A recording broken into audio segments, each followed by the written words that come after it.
Dear students, I welcome you all over this e-learning platform which was made available for you by Dr. Bapuji Salunkhe Institute of Engineering and Technology, Kolhapur. We were started with a new chapter having title as Direct and Bending Stresses. So sequentially this could be your last chapter from your syllabus. So this chapter having the total weightage of 10 marks.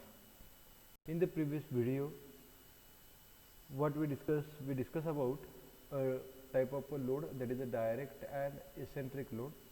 The load which is acting along the axis of a member is called as a direct load. On the other hand, a non-axial or eccentric load is a load whose line of action is different than the axis of the member. So what is the results of these two type of loading that we already discussed in the previous video? That is, because of direct load, a direct stress is induced in the member, and because of the eccentric load, both types of stresses that are direct as well as bending, so these two types of stresses are induced in the member because of eccentric type of loading. That up to this we were already discussed in the previous video. Okay, so in last video we were already seen the type of stress distribution at the base is. So there are three cases of the stress distribution at the base. See the title, stress distribution at the base of a column or of a member. There may be three cases. How many cases are there? Three cases of variation of total stress distribution at the base. So this concept is important for theory point of view. They may ask you on this a question. Draw a stress distribution diagram at various conditions for the vertical element like column. So this could be your question, and for this you have to write the answer that is shown in the current slide. Okay, so how many cases are there? There are three cases. First, if sigma O is greater than sigma B. First case काय आहे बघा, तर direct stress is more than bending stress. Second case, if both the stresses are same, that is sigma O is equals to sigma B. And the third case is exact opposite to that of first case, that is sigma O is smaller than bending stress. Okay, so sorry, there are three cases. एक पहिल्या केसमध्ये direct stress ही value जी आहे ती more असणार आहे as compare to bending stress. Second केसमध्ये दोघांच्याही व्हॅल्यू ज्या आहेत त्या सेम असणार आहेत, that is sigma O is equals to sigma B. And last case is direct stress, that is sigma O is smaller than the value of bending stress. So for these three different cases, what is the stress distribution at the base of the member? Okay, so let us see the diagram number 1. First case आपली काय आहे बघा, तर direct stress sigma O is greater than sigma B. समजा की त्या मेंबरवरती जो sigma ओ act झालेला आहे किंवा जो इंड्यूस झालेला आहे, प्रोड्यूस झालेला आहे, तो मोर आहे as compare to sigma B. बरोबर, sigma O is more than sigma b. In this case, as we know, the maximum किंवा ज्याला आपण सिग्मा आर म्हणतो, sigma max is equals to, कसा कॅल्क्युलेट करतो आपण सिग्मा मॅक्स? तो sigma max is calculated by sigma O plus sigma B. Getting? So sigma O is more than sigma b. Means suppose sigma o is 10 and sigma b is 5. Okay, is it okay? So sigma o ज्याला आपण direct stress म्हणतोय हा मोर असायला पाहिजे sigma बी. Sigma ओ suppose 10 आहे आणि sigma B suppose 5 आहे, तर येणारा आन्सर काय येईल सांगा? येणारा आन्सर येईल 10 प्लस 5 दॅट इज 15. म्हणजेच मॅक्सिमम स्ट्रेस जो असणार आहे तो किती असणार आहे बघा, 15 न्यूटन पर mm स्क्वेअर हा आपला असणार आहे sigma max. On the other hand sigma minimum काय येईल सांगा? Again the same example, suppose sigma O is 10 and sigma B is 5. So in this case sigma minimum is sigma O minus sigma B. So sigma O is 10.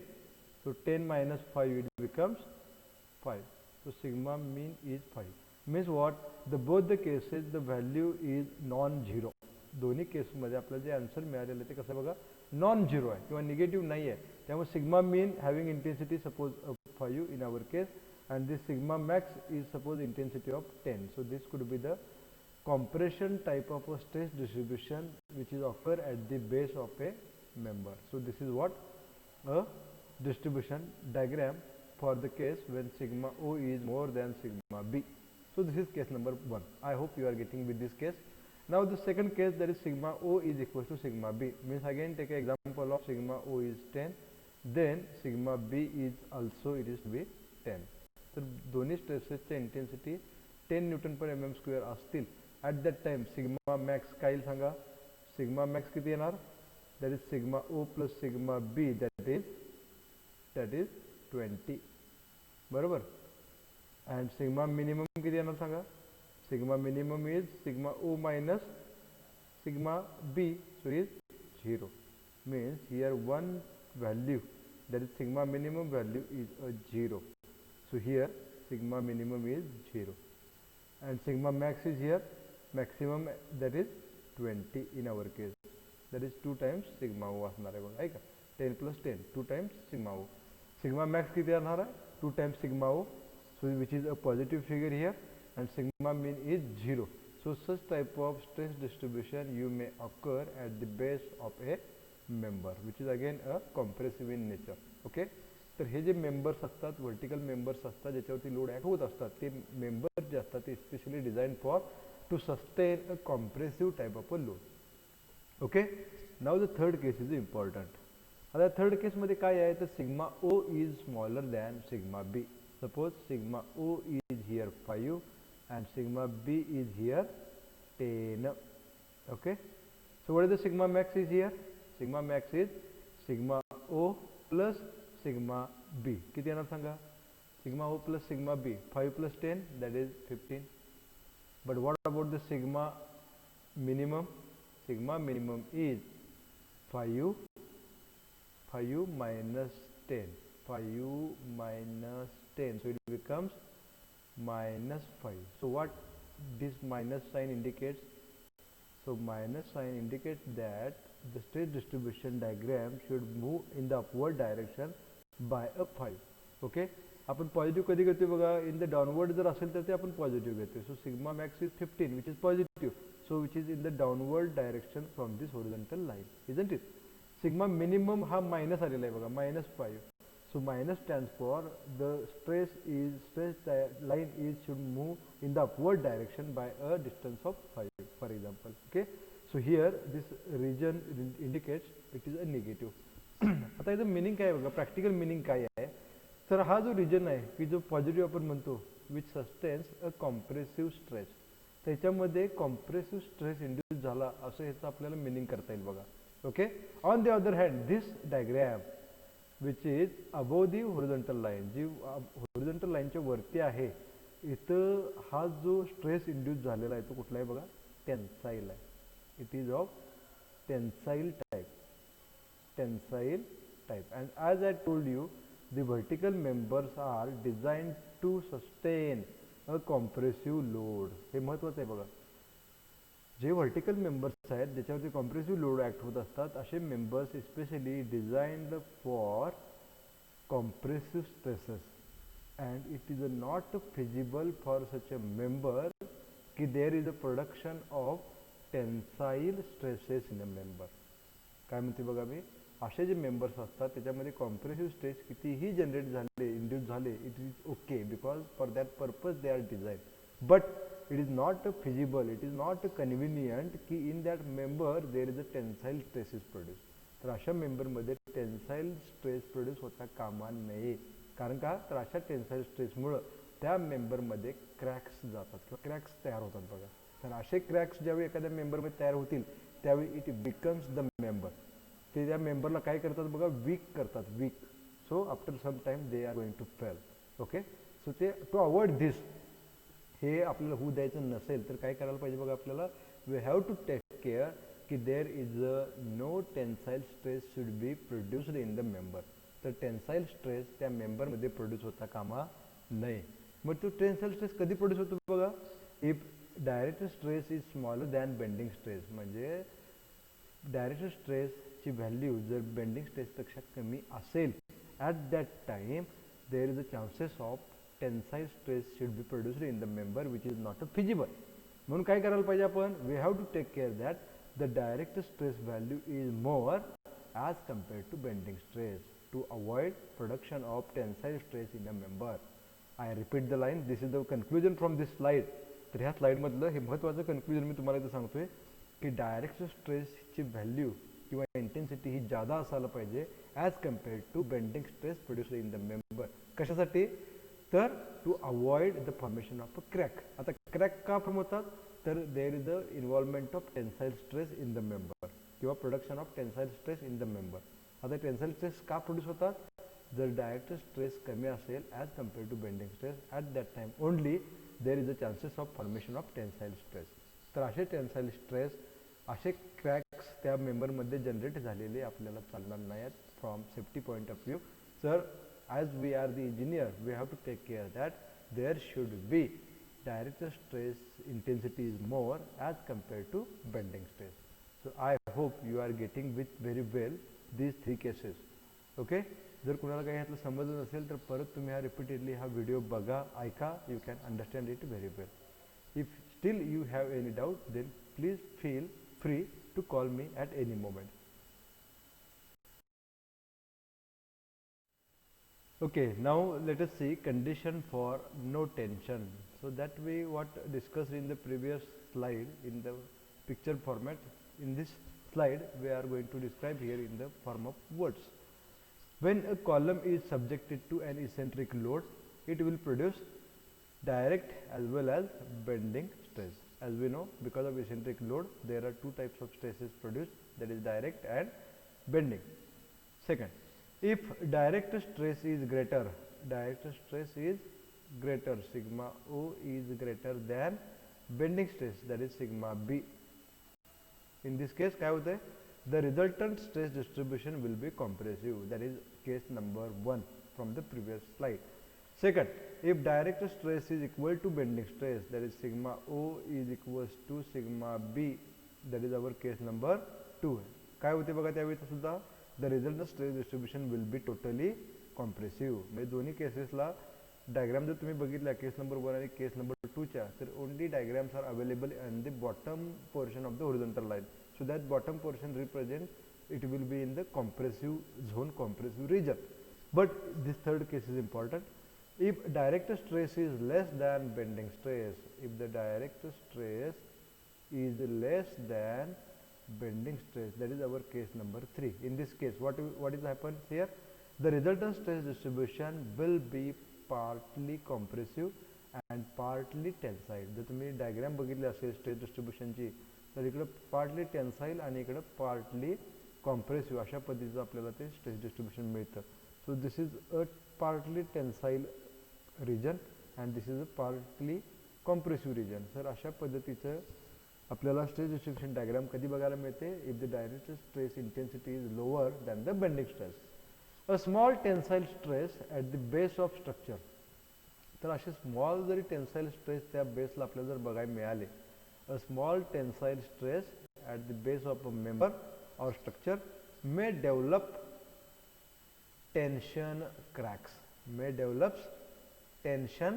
Cracks, तर असं tension zone हे indication कशाचं आहे बघा, की देर is a chances of formation of a cracks. तर असे cracks जे आहेत ते पुढे जाऊन काय होतात बघा, these cracks are going or increasing their size and it making harms to the our structure. तर अशा पद्धतीचे क्रॅक्स त्या स्ट्रक्चरमध्ये जनरेट होऊ न देणं हे आपलं काम असणार आहे ॲज अ इंजिनियर. ओके, तर त्यासाठी आपल्याला नो टेन्शन कंडिशन इथं म्हटलं जातं बघा. Hence for no tension condition, तर no tension means what, there should not be tension on the member. So that is called as a no tension condition. तर ही नो टेन्शन कंडिशन काय आहे बघा. So these are the two are the no tension condition, that is sigma O should be greater than sigma B. म्हणजेच काय, direct stress is more than the bending stress. As I told you in the previous video, the direct stress is calculated by simple formula, that is force upon area, and the bending stress is calculated by formula M upon Z. Okay, हे दोन्ही फॉर्म्युले आपण previous व्हिडिओमध्ये बघितलेले आहेत. तर P by A is greater than M by Z. But again M is what moment, आणि moment कशी calculate केली जाते तर force into perpendicular distance. Force is a P, distance is eccentricity E, Z as it is section modulus.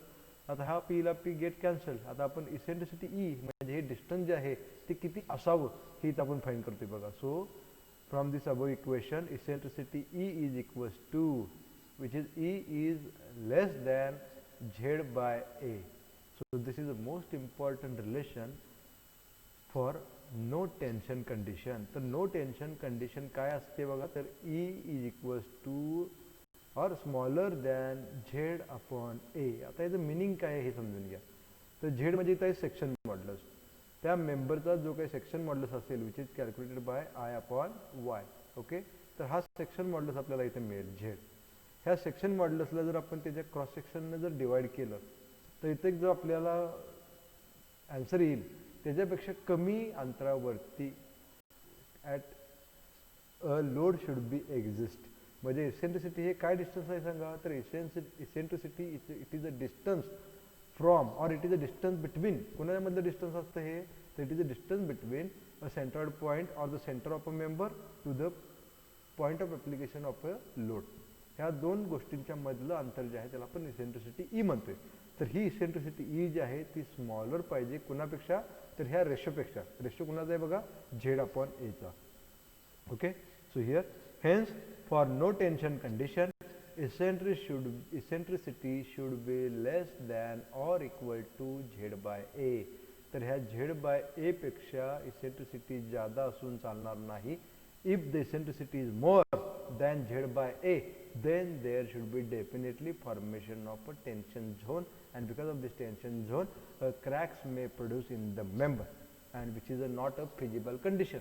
तर असे cracks तयार होणं ही काही चांगली गोष्ट नसते. अशाने आपला जो मेंबर आहे स्ट्रक्चर जो आहे तो फेल होणार असतो काही वेळाने काही दिवसांनी. ओके, तर असे क्रॅक्स होऊ नये म्हणून आपल्याला काय खबरदारी घ्यायला पाहिजे तर ही जी इसेंट्रिसिटी असेल ते आपल्याला कमीत कमी ठेवायचं आहे ॲज कम्पेअर टू किंवा झेड बाय ए हा जो रेशो येईल त्याच्यापेक्षा कमी इसेंट्रिसिटी असणं गरजेचं आहे to avoid the formation of a crack. Okay, त्याच्यावरती कसाही क्वेश्चन तुम्हाला तयार होऊ शकतो. So be prepared regarding this. Okay, from this slide onwards we are going to see two cases for which the what should be its eccentricity. So let us see the title is limit of eccentricity. So here we are going to find the value of E, that is eccentricity for a rectangular section. Rectangular section as shown in the figure. So this is an our rectangular section having width as a B and depth as a D. तर असं एक आपल्याकडे rectangular section आहे की ज्याचं dimension B by D आहे. Okay, in bracket a middle third rule. आता forget about this middle third rule and forget about this shaded portion from the figure. आता हे कसा इथं शेडेड पोर्शन आलेला आहे जनरेट झालेला आहे आपण हे डेरिव्हेशन बघितल्यानंतर तुमच्या लक्षात येईल. Right now keep in mind only the rectangular section of which the width is B and depth is D. Okay, नाव काय केलेलं आहे बघा. As we know, the area of the section is area काय असतो रेक्टँग्युलर सेक्शनचा तर B into D असतो. ओके, आता आपण काय काढणार आहे बघा the section modulus. Section modulus Z X X is equals to Z X X that is section modulus along X direction that is Z X X. As we know the Z is equals to I upon Y. तर I X X divided by Y max will give you the Z X X. तर I म्हणजे moment of inertia आहे. Moment of inertia about x x axis. तर तुम्हाला इथं axis दिसतात बघा. जर हॉरिझॉन्टल ॲक्सिस आहे तो एक्स आहे, व्हर्टिकल ॲक्सिस आहे तो वाय आहे. तर रेक्टँग्युलर सेक्शनचा ज्यावेळी आपण एम आय कॅल्क्युलेट करत असतो अबाउट हॉरिझॉन्टल ॲक्सिस तो कसा कॅल्क्युलेट केला जातो B D cube by 12. So it is directly formula for moment of inertia for rectangular section about horizontal axis. Okay, so it is B D cube by 12. जेव्हा तुम्ही vertical ॲक्सिसची घ्याल with respect to Y it is reverse that is D B cube by 12. इथं आहे बघा खाली. Okay, only focus over the zxx which is a ratio of I to the y. So I is bd cube by 12 and y it is the distance of extreme layer. आता आपण काय करतोय बघा हॉरिझॉन्टलशी घेतोय तर हॉरिझॉन्टल पासूनचं एक्स्ट्रीम लेयर म्हणजे कुठला असणार आहे तर हा लेयर असणार आहे. तर ह्याचं डिस्टन्स पाहिजे आपल्याला. तर हे टोटल आपल्याकडे आहे D. So half is D by 2. So here D by 2 is a Y max. म्हणजे काय झालं बघा हा ratio B D cube by 12 divided by D by 2.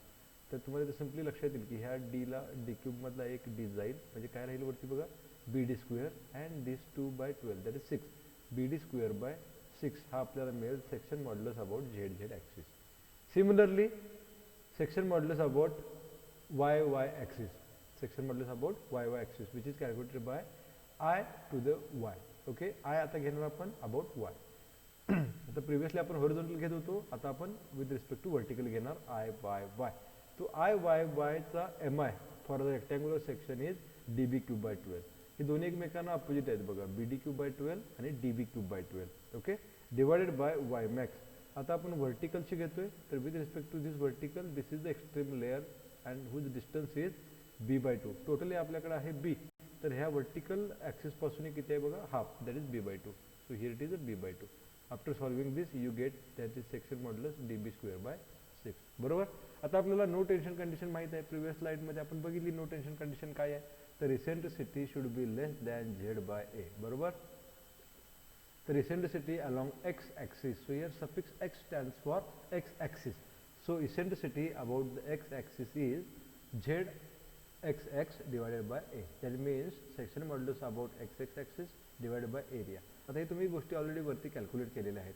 तर z xx आपल्याकडे आहे BD स्क्वेअर बाय 6 इथे आहे बघा, BD स्क्वेअर बाय 6 आणि एरिया किती आहे B by D, so BD square by 6 divided by BD. So these two terms get cancelled, only D by 6 is remaining. So Ex is D by 6. So eccentricity along x axis is D by 6 from center. So that is important thing. Similarly Ey find केले, Ey is ZYY divided by area. So these two formulas are same. Okay, ZYY divided by area. ZYY already calculated, DB square by 6.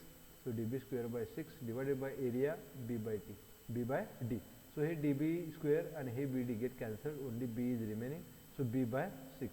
So eccentricity about y axis is B by 6. Now what does it mean? तरी derivation सोपं होतं, तुम्ही simple फॉर्म्युल्यामध्ये सगळ्या value put up केल्यावर तुम्हाला Ex मिळाला D by 6 आणि Ey मिळाला B by 6. Now what does it mean and how it is should be represented over this diagram? तर काय केले बघा इथं, आता हा आपला ओरिजिन पॉईंट आहे किंवा ह्याला मी सेंटर पॉईंट म्हणतो, सेंट्रॉइड पॉईंट म्हणतो. हा जो सेंट्रॉइड पॉईंट आहे G, तर ह्या G पासून तुम्ही Ex कॅल्क्युलेट केला, तर Ex किती आहे, Ex is D by 6. Where is the D? D is along vertical dimension, कारण इथं D वर्टिकल डायमेन्शन आहे. बरोबर.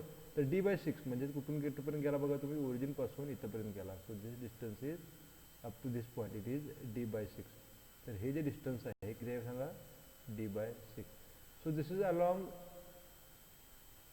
only one direction, only one direction. Similar for D by 6 in the downward direction. So this is D by 6.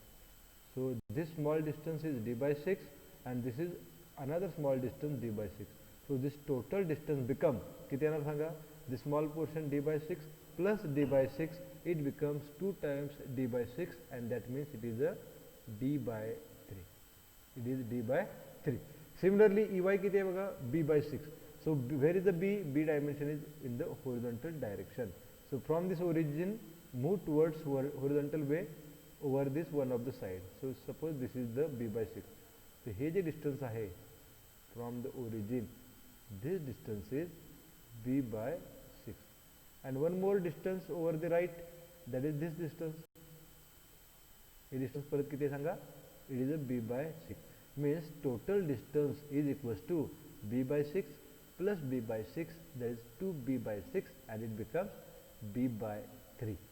म्हणजेच काय बघा, आपण काय केलं, ह्या ओरिजिन पासून इकडे वरती गेलो D by 6, डाऊनवर्ड मूव्ह केलं D by 6, राईटला मूव्ह केलं B by 6 आणि लेफ्टला मूव्ह केलं B by 6. हे जे आपल्याला 4 पॉईंट्स ज्यावेळी मिळतील त्यावेळी you can join this 4 points by a lines. So such a rhombus you can get at the centre of a rectangular section. तर ह्या सेंटरला तुम्हाला हा जो काय रोम्बस मिळतो, चौकोन मिळतो, तर हा रिजन म्हणजे काय आहे बघा, in this region whenever or whatever or wherever the point load is acting there should be feasible region. और म्हणजे ह्याचं मिनिंग काय बघा, ह्या एवढ्या रिजनमध्ये कुठेही जर आपण पॉइंट लोड ॲक्ट होत असेल तर in this case a sigma O is greater than sigma B. तर ह्याच्यामध्ये काय असणार आहे बघा, आपल्याला हीच कंडिशन बघायला मिळेल की डायरेक्ट स्ट्रेसची value is more than the bending stress when our force is exist between this shaded portion. आता केस काय आहे मग, समजा आपला पॉईंट लोड जो ॲक्ट झाला आहे which is away from the shaded portion, समजा इकडे कुठे तर तो पॉईंट लोड आहे for example. So the force is away from this shaded region, that means this force will give rise to the tension crack to the member. That means direct stress is lower than the bending stress.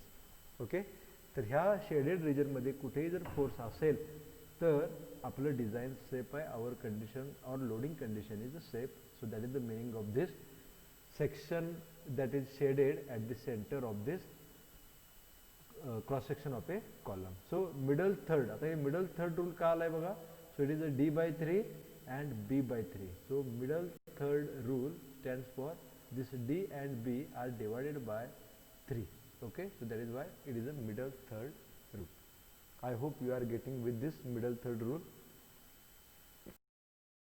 What is the conclusion from our previous slide?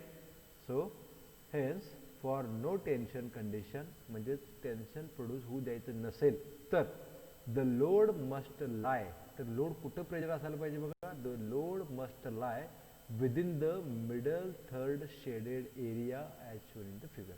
Middle third म्हणजेच हे बी bye 3 D bye 3 आणि ह्याच्यामध्ये जो काही region तयार होतो shaded portion, तर ह्या पोर्शनमध्येच फक्त आपला फोर्स एक्झिस्ट असायला पाहिजे. ह्याच्यापेक्षा जर कुठं बाहेर फोर्स असेल, means at this point, at this point, at this point, at this point, other than this shaded region, this will give rise to the formation of tension cracks in the base of a member. Okay, so I hope you are getting with this middle third rule for this rectangular section. Similar way, try to find the limit of eccentricity for a circular cross sectional member. So here title is limit of eccentricity for circular section. So middle quarter rule, आता हा middle quarter rule काय आहे तो at the end आपण बघूया. Now let us see the derivation. So in this figure you are shown with the a circular cross sectional member, okay, having diameter d. तर याचा diameter supposed to be d आहे. Okay, the area for the section is, circular member चा area असतो pi by 4 d square. So pi by 4 d square, this will give you the area for this circular member. Now let us try to find the section modulus. So section modulus Z is equals to I upon Y. So I जो असतो तो moment of inertia असतो. So Mi for circular section is pi by 64 d is to 4. तर हा Mi असतो circular section चा. Circular section चा Mi काय बघा, pi by 64 d is to 4 divided by Y. Y म्हणजे काय असतं तर लेयरचं डिस्टन्स, म्हणजे एक्स्ट्रीम लेयरचं डिस्टन्स असतं फ्रॉम द ओरिजिन. तर हे एक्स्ट्रीम लेयर आहे सर्कम्फरन्स, बरोबर. तर ह्याचं डिस्टन्स फ्रॉम द ओरिजिन हे किती असणार आहे बघा, half of the diameter. So that is the d by 2. So after solving this you got the section modulus as pi by 32 d raised to 3. So this is a section modulus. Now move towards this region. For no tension condition, E should be smaller than Z by A. Eccentricityचं limit E जे आहे ते कसं असायला पाहिजे बघा, which is smaller than Z upon A. तर Z आपण कॅल्क्युलेट केलेला आहे pi by 32 d cube. Area आपल्याला माहित आहे pi by 4 d square. After solving this you get the E as d by 8. म्हणजेच काय याचं मिनिंग आहे बघा, तर इसेंट्रिसिटी हे जे डिस्टन्स आहे ते स्मॉल पाहिजे, स्मॉलर दॅन पाहिजे कशापेक्षा, d by 8. So what ever the diameter d divided by 8. So suppose for this is our centroidal point C or G we can see here. We can say G as our centroidal point. तर G पासून left right top bottom. So here राईटला suppose d by 8 move झालो आपण, कारण d by 8 आपण answer केलेलं आहे, find E is smaller than d by 8. So here this distance is d by 8. टॉपला distance is supposed to be d by 8. Left suppose movement by d by 8 and bottom suppose movement by d by 8. तर असे हे 4 point आपल्यानंतर मिळाल्यानंतर we can draw the circle which is passing from all these 4 points. तर हा जो काय आपल्याला झोन मिळेल, हा जो काय आपल्याला रिजन मिळेल, so which is indication of what, so in this zone the force is acting will not produce any type of a tension to the base of a member. तर ह्या झोन शिवाय जर कुठे अदर ठिकाणी जर आपल्याला point load act होत असेल तर because of this load there is a formation or there is a chances of formation of a tension crack at the base of a column. कळते? तर ह्या फक्त शेडेड रिजन मध्येच जर फोर्स ॲक्ट होत असेल तर त्या सेक्शनच्या त्या मेंबरच्या बेसमध्ये टेन्शन क्रॅक्स तयार होणार नाहीत. So that is the limit of eccentricity for circular section. अजून एक तुम्हाला इथं काय लक्षात येईल बघा. So this distance is d by 8, again downward distance is d by 8. So total distance becomes d by 4. Similarly, towards the horizontal, this small distance is d by 8 and this small distance is again d by 8. So this total distance becomes d by 4. Means what? It is a middle quarter rule. So 1/4 stands for quarter. Okay, so here diameter is divided by 4. So that is why it is the middle quarter rule. So what is the conclusion from this small derivation? Hence, for no tension condition, the load must lie. Load कुठं असायला पाहिजे? Within the middle quarter shaded area as shown in the figure.